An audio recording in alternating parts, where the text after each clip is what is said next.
Don't nobody care about your business. My plan comes first before anything else. My daughter's birthday parties are biggest priority. If you don't get her gifts right away, I'll ruin your daughter's funeral." Deafening yell from my mother-in-law. Regretting picking up the call from my mother-in-law at the funeral, I was shaking with anger. "My name is Amy. I'm a housewife in my mid-40s with a daughter who's in high school. You might think a high school girl would be fussy about makeup and fashion, rejecting clothes her mother buys, but my daughter is different. She gets along with me and gladly wears the clothes I buy. She's a considerate and kind girl, but she's not like most girls her age. She can't lead a normal life, putting on makeup, dressing up, falling in love, and enjoying her student life. It's tough. Are you okay? Your fever, yeah, it's a bit down. Want to eat something?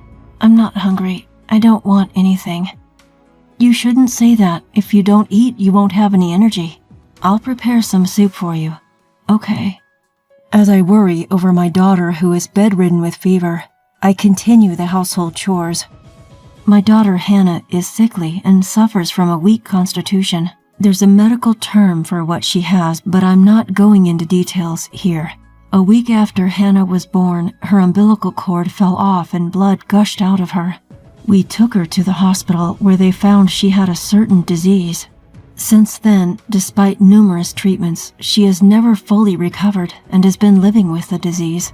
Regular hospital visits are a must, and due to the side effects of her medication, her health often deteriorates. During severe periods, she has to be hospitalized. Since becoming a high school student, she's hardly been able to attend school.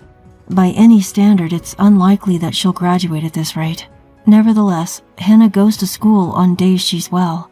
On those days, she tries to be like a normal high school girl, fussing over her hairstyle, which brings a smile to my face. She doesn't wear makeup because it's against the school rules. A diligent and good girl. Even when she's suffering from illness, she strives to live with a cheerful spirit. I am proud to have a daughter like her. My husband is equally smitten with our daughter. If she becomes bedridden, he's quick to say, "I'll take the day off work and look after her." Of course, I have to give him a little push and send him off to work. We need him to keep bringing home the bacon or we'll fall into a financial crisis. When I assure him that I'll take good care of Hannah, he reluctantly heads off to work. That's our everyday life. We're worried about our daughter, but our family is in good spirits and I have a strong bond with my husband as well. I was blessed living a peaceful life. But there was one person who wasn't pleased with our situation. Hannah's running a fever again. It's just pitiful. I wonder who she takes after. Mother-in-law, what brings you here today? What's the matter? Can't a mother visit her son's home? You're such a cold-hearted daughter-in-law, a frail granddaughter and a demon for a daughter-in-law. Lord, if I could only have the post-retirement years that I dreamed of. Yes, the person who's unhappy with our household is my mother-in-law. She frequently visits our home, which is just 3 bus stops away, and constantly spews her classic passive-aggressive remarks. She's enjoyed tormenting me ever since we got married. Now she's also unpleasant towards Hannah. Doesn't she find her own granddaughter adorable? My son never ran a fever this frequently. Amy, isn't this something from your side of the family? Mother-in-law, as I've explained countless times, Hannah's illness isn't hereditary. No, I'm sure your family's genes are playing a role here. I always knew taking you into our family was a bad idea. My mother-in-law seems to be fixated on belittling my family lineage, and her snide remarks never end. Eventually, I've grown accustomed to dealing with her, realizing that arguing is a waste of time. I let out a sigh, grab the freshly made soup, and head to Hannah's room. Hey, I'm not finished talking yet. I could hear her yelling from behind, but I just ignored her. Once I entered Hannah's room, her voice became faint. Grandma came over again, didn't she? Right. Same old mother-in-law bashing. No helping it, I guess. Grandma's just... My daughter Hannah lets out a wry smile, but I know she understands. There's no way she can't hear my mother-in-law's loud voice. Yet Hannah never speaks ill of her grandmother. On the contrary, she'll make a guilty face and say, I'm sorry, Mom. It's because of me. Hannah, it's not your fault at all. She's not at fault in the slightest. Yet Hannah apologizes to me. I don't want her to feel this way, so my husband and I always greet her with smiles. We create a cheerful atmosphere, not wanting her to dwell on negative thoughts. But my mother-in-law destroys that atmosphere in an instant. As I hug Hannah tightly, I bite my lip. Her thin body, so unlike a healthy high school girl. Feeling Hannah's warmth, I feel a sense of relief, but also realize that I must start keeping a distance from my mother-in-law. Days occupied with taking care of my frail daughter. On the rare days she goes to school, I worry non-stop. I took back our house keys from my meddling mother-in-law. Days filled with endless quarrels with my ranting mother-in-law. My husband working hard for our beloved family. My laughing daughter, Hannah. Despite everything, they were peaceful days, and I thought they would last forever. I don't know why I believed that. There's no such thing as forever. Everything that begins must also end. On a rainy summer day, Hannah fell ill. Unrelenting heat. The doctor looked grim as he reviewed the test results. I held my trembling daughter, Hannah, in my arms, and then she was admitted to the hospital. Summer vacation had begun, and by the time it ended, Hannah was still in the hospital, still receiving treatment. Those were incredibly difficult and painful days. Hannah looked like she was suffering so much. Even so, I believed she would recover. She would surely get better. More than anything, Hannah herself believed that. But Hannah passed away. Dad, Mom, I love you. Those were her last words before she embarked on her far-off journey. Looking up at the dreary sky as the autumn rain continued to pour, I was in tears. The tears wouldn't stop. It was raining during the funeral, too. It felt like the sky was crying for me, as I was too busy to even shed tears. The tears I shed on the day Hannah passed away have now dried up. I was that busy. My husband, too, had taken time off of work and was rushing around. I was swamped with contacting relatives and Hannah's school. That's the only way I could cope. I couldn't stand it unless I was busy. The loss I felt from losing Hannah was that immense. Many people came to the funeral in the rain. Even though she didn't go to school much, many of her friends came to pay their respects, and they all cried. There were kids who screamed and cried out in disbelief. Some broke down crying, saying they would love her forever. Watching them, I felt a perverse sense of happiness. Everyone loved Hannah. Knowing that she was a child who was so loved, I couldn't help but feel happy. Many people spoke to me, and they all praised Hannah.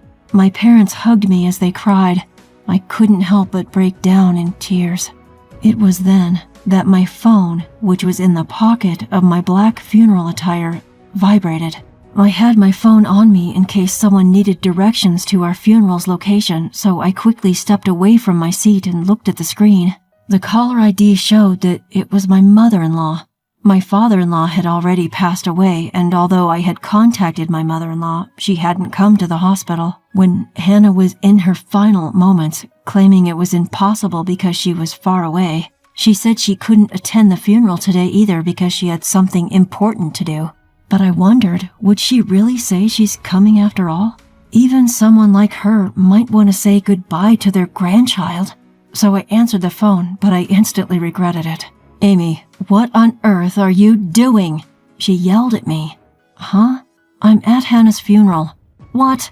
Stop joking around and get over here right now." "To your place? That's impossible. What are you talking about?" "Right back at you. I told you I had something important to do today, didn't I? Hurry back and help me out." "Huh? I don't have anything more important than my daughter's funeral." "Don't nobody care about your business? My plan comes first before anything else." What on earth is she talking about? First of all, as a mother, my daughter's funeral is the most important thing now, and it's wrong of my mother-in-law to not even care about her grandchild's funeral. My mother-in-law had always been adamant about not going to the funeral, no matter what my husband said. Why do I have to help her out with her stuff? If it's more important than your granddaughter's funeral, why don't you handle it yourself? You're my daughter-in-law. You're supposed to help me. I don't understand what you mean. I'm celebrating my super precious daughter's birthday. There's nothing more important than this in the world. Excuse me? I couldn't help but take an extraordinarily long time to respond. Huh? What did she just say? Mother-in-law's daughter, that's my sister-in-law, isn't it? My sister-in-law, Sandy. I remember she lives in some incredibly remote part of the world where the only means of communication is through a phone that hardly ever gets reception. Because of this, while we did send an email about today's funeral, we have no idea when she'll read it. So, what's this about Sandy's birthday? Huh? What about Sandy's birthday exactly? Sandy's coming home after such a long time, and coincidentally, it's her birthday too. We have to celebrate it grandly, don't we? Like I care. So I need to thoroughly clean my house and prepare a huge feast, so come over here fast. But as I said, I'm in the middle of a funeral right now. I don't care about that. My daughter is more important than my granddaughter. Also, bring a present with a budget of over $500. Hurry up. If you don't bring any gift right now, I'll ruin your funeral. Click. I hung up on her. I couldn't stand to listen any longer. If I had to hear any more from my mother-in-law, I felt like I'd march over there with a baseball bat. Just how selfish can my mother-in-law be? Your daughter over your granddaughter? I'm not saying they should be compared, but to say your daughter is more important than a funeral. She must be kidding. I told my husband Mike everything that had happened, and we decided to ignore her. Mike tried to contact Sandy, but either she was still in the plane or we just couldn't reach her. Pulling myself together and regaining my composure, I returned to shedding tears at my daughter's funeral. The day after the funeral, Sandy visited our place. She read Mike's email and flew here right away. She apparently thought it would be faster to come home than to try to get in touch while traveling from where she lives, but it took her a great time to get here. In the end, she didn't make it to the funeral, Sandy bowing her head in apology. After paying her respects at the altar, she shared various stories with us. There were stories I had never heard before about my daughter and Sandy, who we hardly ever got a chance to see. Listening to that, I found myself reminiscing about my daughter when she was little, and once again, I started to cry. In the end, my mother-in-law didn't even bother to come to pay her respects. My sister-in-law, Sandy, deeply bowed her head and apologized for this. I'll do something about my mom, she said before leaving, but I wonder what she meant by that. Then, a few days later, the reality that my daughter was gone still hadn't sunk in, and I found myself in her room. I gently stroked her study desk. The room, untouched since her death, was filled with so many memories of her. Just as I felt like I was about to cry again, the doorbell rang unexpectedly. Startled, I quickly wiped away my tears and was speechless as I looked at the monitor. To my surprise, it was my mother-in-law. My mother-in-law, who had angered both my husband and me with her inappropriate remarks on the day of the funeral. She hadn't even come to pay her respects, and even after a few days had passed, she hadn't shown up. What does she want now? I had no intention of opening the door, so I responded via the intercom. What can I do for you, mother-in-law? Oh, Amy, please, help me. Just after I was left puzzled by her unexpected plea for help. I might end up joining my granddaughter if this keeps up. Please, help me, she exclaimed, saying something unthinkable.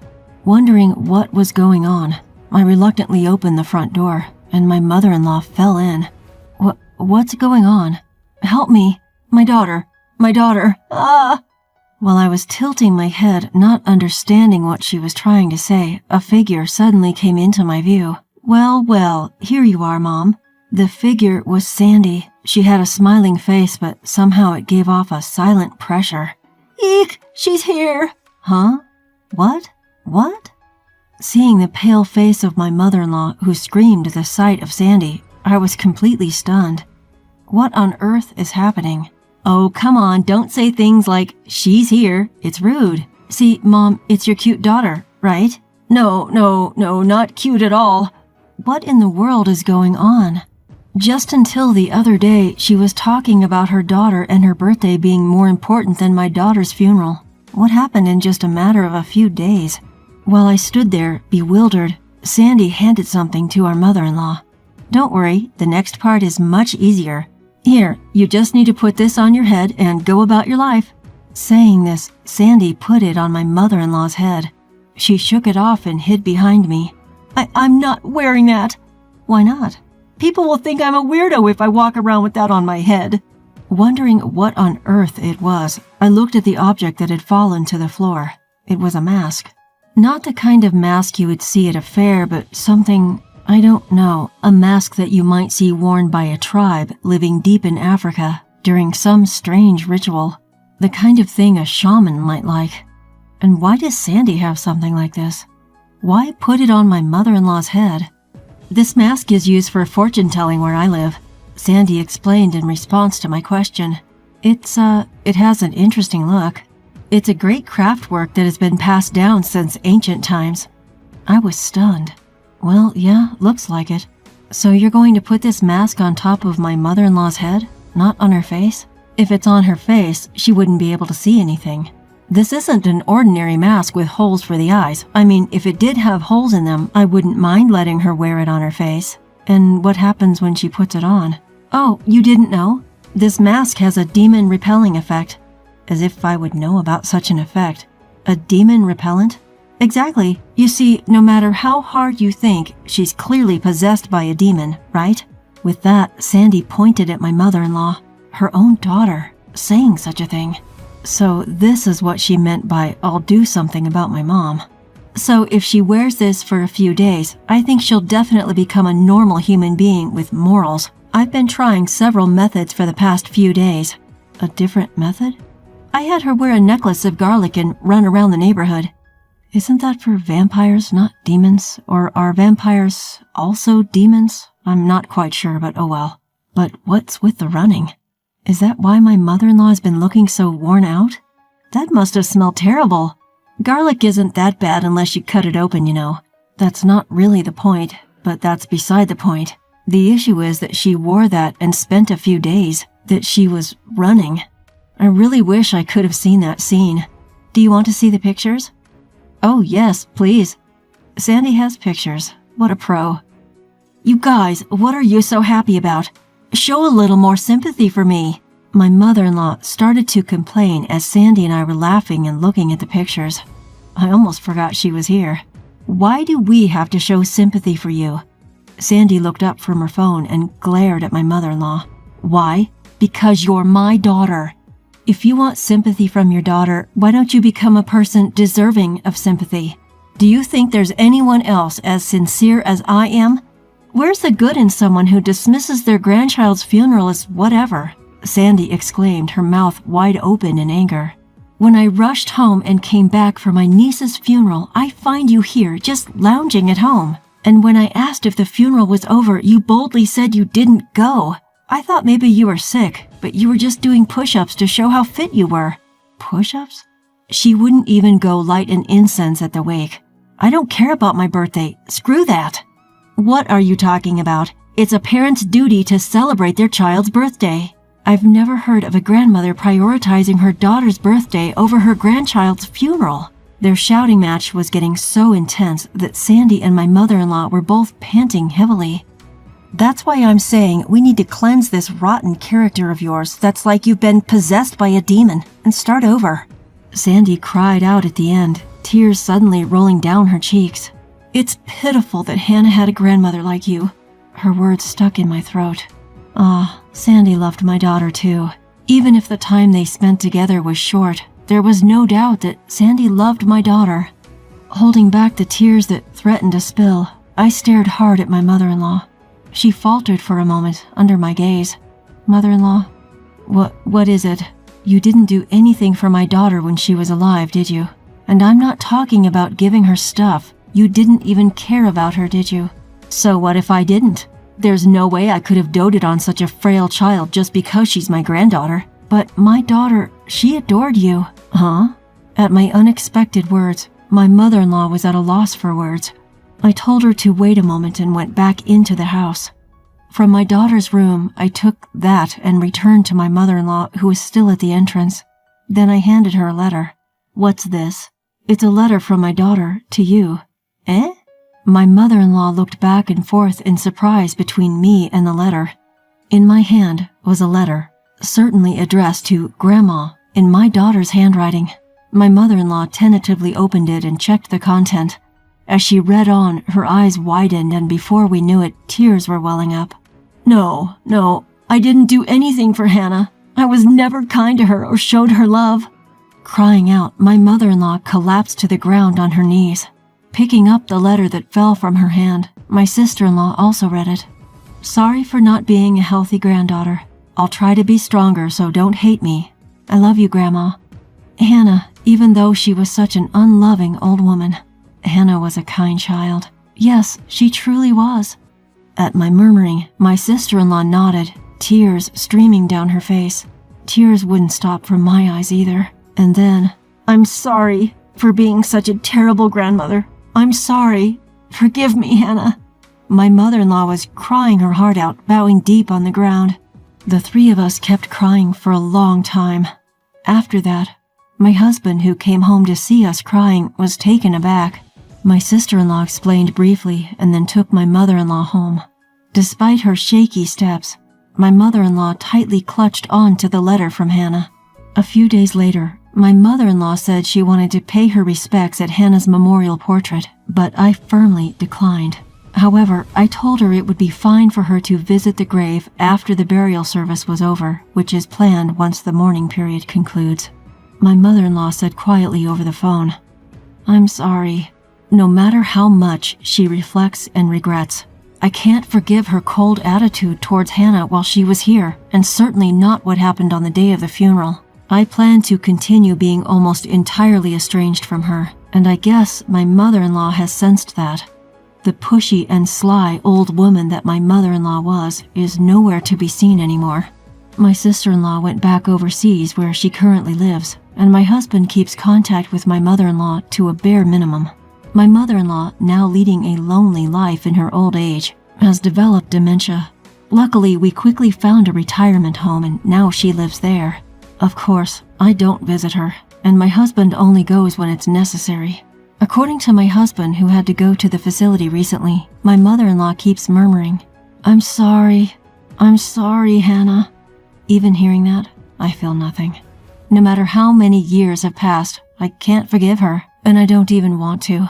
But then I think, in my gaze is a picture of Hannah, smiling happily. If it was Hannah, that kind girl, she probably would have forgiven my mother-in-law. No, she probably never even held a grudge in the first place. She was such a kind child. "Mom, I love you." I thought I heard her voice and gently wiped my eyes.